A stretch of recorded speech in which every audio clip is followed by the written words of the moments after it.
In this day and age, people say that money cannot buy happiness, and I'm here to challenge that. I truly believe that you can spend money to make yourself more happy, and I'm going to explain how in this video. Then, at the end of the video, I'm going to give you 10 products that have either made me happier or that I want and truly believe will improve my life. The reason people believe that money can't buy happiness is because of added stress and a perception that rich people are empty inside. However, I think this is a valid take. However, there are definitely ways that an intelligent, discerning person can spend their money to actually elevate their baseline level of happiness. I was at the store the other day looking for a polo shirt, and of course while I was shopping I kept on finding more and more items that I really thought I needed. And so by the time I left, I'd ended up spending more than twice what I expected to spend. Now, a week later, I couldn't even remember what I had bought. The purchases were just that insignificant. But this highlights a flaw in our overall use of money. We go shopping to make ourselves feel better. We go shopping to buy things that don't actually have real meaning or impact in our lives. However, if we focus on impact and effect size, which is the statistical term for the amount of impact that something makes on a statistic, we can actually start looking at things to buy that will really improve our lives overall. So there are two ways that I look at items when I'm trying to decide if I should buy them or not. And the first is through the theory of constraints. So this is what the theory of constraints says. It basically says that your life is like a ladder, right? And so these are sides of the ladder, and these are the rungs. And to continue to climb this ladder, you need to build more rungs, if that makes sense. So this was maybe finding friends. And this was maybe getting a job, and this was maybe finding a hobby that you enjoy.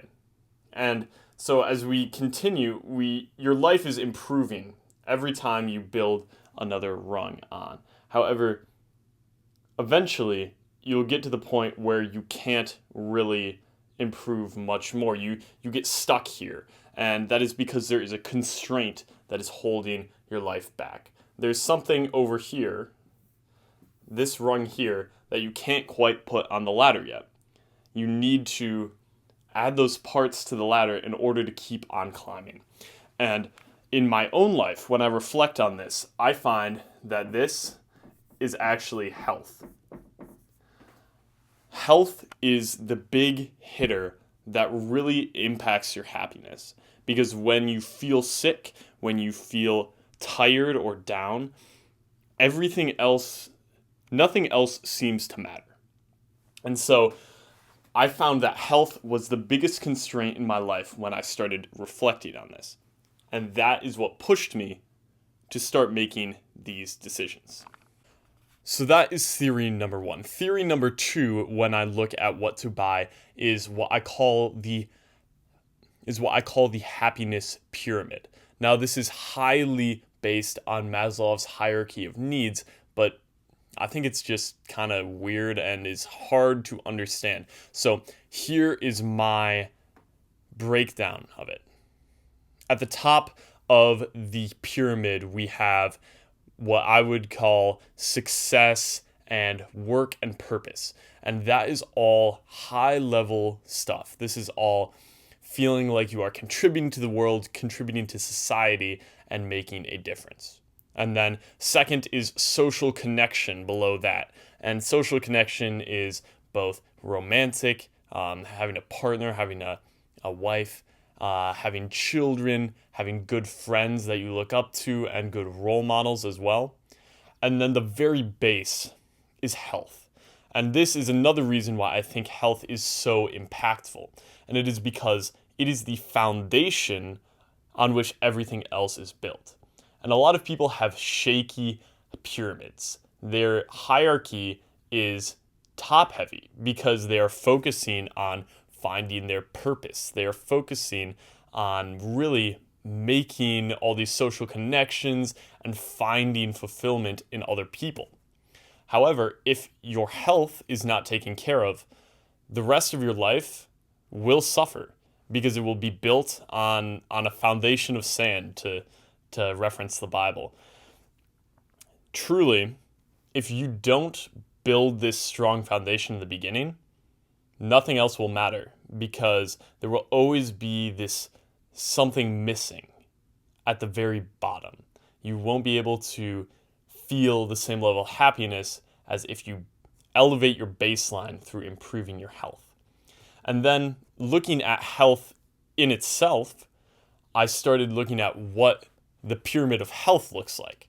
At the top, I would say like supplements and good data. And then below that, I would say exercise and routine. And then at the very bottom, I would say the most important is sleep. If you restrict your sleep, you die quicker than anything else. Sleep is the biggest impact thing in health. Sleep is the basis of all the rest of your health and thus the rest of your happiness and the rest of your life. And so sleep is obviously, when you think of it this way, it's obviously the most important thing. But people just don't break it down like this. And so, in my opinion, sleep is what we should really be spending for. So, after this realization, I thought, oh shoot, I understand now. I need to invest in sleep to help elevate the rest of my life. And so now let's break down the 10 things that I recommend to actually purchase to improve your happiness, because this video is all theory if we don't actually put it into practice. The first 5 things are all things that I bought after I realized how important prioritizing your health and your sleep are for your purchases. So the first thing is blackout film. This is a cling film that you put on your windows that blacks out 100% of the light coming into your room. So when you're sleeping, your room is actually truly dark. It's the kind of dark that it doesn't matter if your eyes are open or shut, you cannot see anything. And this really impacts the quality of your sleep because it prevents the photoreceptors in your skin from picking up any extraneous light that will take you out of deep sleep. The second thing is a white noise machine. Now, to be fair, I didn't actually buy a white noise machine. I got a air filter, which does the same thing with the added bonus of filtering your air. The air filter makes this nice humming noise, this nice white noise in the background, which is exactly the same as what a white noise machine does, but I thought it would be better to have one thing than 2 things. I don't recommend it, however, because it's just much more expensive. You can get a white noise machine for $20 or just play stuff off of a speaker. Then I also bought a daylight lamp. This is mine right here. It's a Verilex daylight lamp. I don't actually know if they sell them anymore because I can't find them on Amazon. However, I bought this for about $40. It sits on my desk every day, and when I'm working, I flick it on and it gives me this full spectrum light that mimics that of the sun and makes me feel more alert and happier. It helps prevent seasonal depression and just makes you feel actually good during the winter for once. Then I also bought a red light headlamp. This is for at night, preventing you from staying awake longer because you're getting this light from more broad spectrum lights like your house lights, which keep you up later at night. And so that just makes me fall asleep faster. I think the most unhappy times in people's lives are when they're lying in bed wide awake because they can't fall asleep. And so to eliminate that, using a red light headlamp actually makes a very meaningful impact on your life. And then I also bought triathlon race entries. Now, this is going to sound a little bit weird, but if you're somebody who struggles with training consistently or feeling like the training you're doing is having an impact, I actually really like signing up for races because they give you something to train for and they give you a punishment if you don't train for it.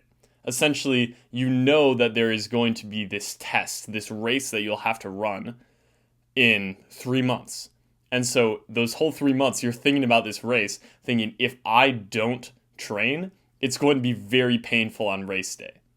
And so it also engages my competitiveness because then I'm looking at times from last year's race and thinking, oh, I want to get top 3. I want to get top 3. And so I start training harder and focusing more on my training, being more consistent with it because I want to beat other people. Now let's move on to some things that I don't have yet, but that I want. The first thing is this Pulsetto device.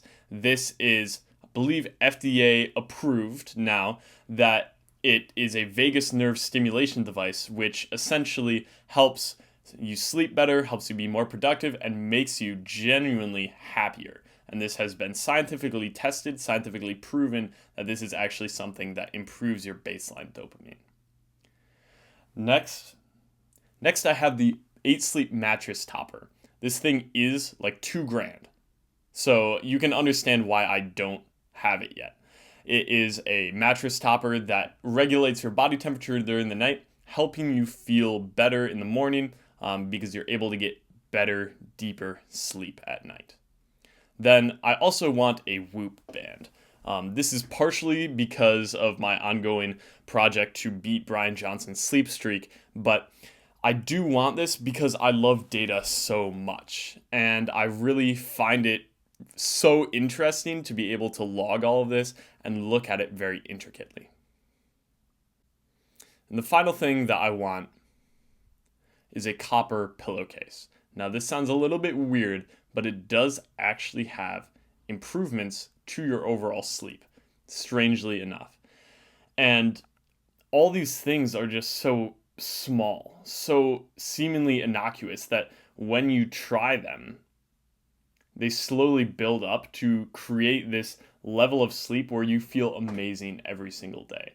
I wouldn't be able to feel this connected and this into this video if I wasn't so well rested. Now, last night I did get a pretty poor night of sleep. I slept 7 hours and 15 minutes, and I feel bad. I feel much worse than if I had gotten a normal night's sleep in a normal routine. And it just reminds me what life is like for people who don't have this routine, for people who are not as consistent. And I feel for them because they don't understand the true value of a good night's sleep. And when you start improving your sleep, you'll get it. When you start being consistent, you see how much your life changes. But before you do that, it's hard to see. It's hard to understand what it's actually like. All right, that's the end of this video, guys. I do coaching in a course. It's down below. Otherwise, buy some things that will actually improve your life. Be smart about it. Sleep well. See you in the next one.